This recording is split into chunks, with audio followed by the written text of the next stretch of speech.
So I bought the Stern Insider Connected Kit for my Stranger Things Pro with the UV kit, so I had to do a few things a little bit different. I actually bought the premium kit because I don't need another apron. That would be 3 aprons, and that's just crazy. So this is me just checking it out, and I ended up, I'm going to drill holes, in the apron. Yeah, I did that. So I did that so that I could actually put some countersunk screws in there, and hopefully the decal will actually cover it. So this is me countersinking those holes. If you do this, be careful. It's not super thick, so make sure that you go a little bit at a time as you countersink those. But you can see there it dry fits really well. The sticker looks good. So this is me mounting the plate in there, and then I will actually put in a little QR reader. I don't know what you call it, but it's flush. It looks great. And wait for it. Okay, what? Maybe not. Okay, so I'll tell you about the sticker in a minute. So anyways, there it goes. I put in the QR reader, and there it is. So now it's flush. It looks good. It's not an issue at all. So then I put that sticker on, and look, it actually covers up those screws really well. So this is me being a technician,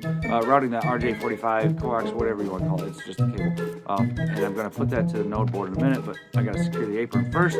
So put the apron in, and then put in the instruction cards, and it looks like it was always meant to be, right?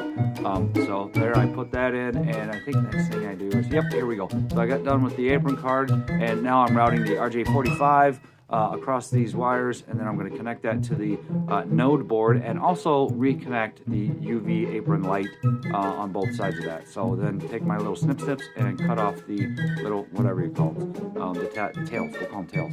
So then I got to put the swag on here, the little sticker that tells future technicians, hey man, don't just pull the apron off, you got a cable on there. And then I put this on here so that all my friends that come over think I'm cool. So I did that, and then here I'm just putting in a micro SD card, which comes with the kit, and then a Wi-Fi dongle, and I ended up having to switch USB ports, but whatever. So here it is. I'm showing that it booted up. I went through all the Wi-Fi settings. You don't need to see that, but here it goes. It works. So it was like it was meant to be, always part of this, and I love it. So thanks for watching.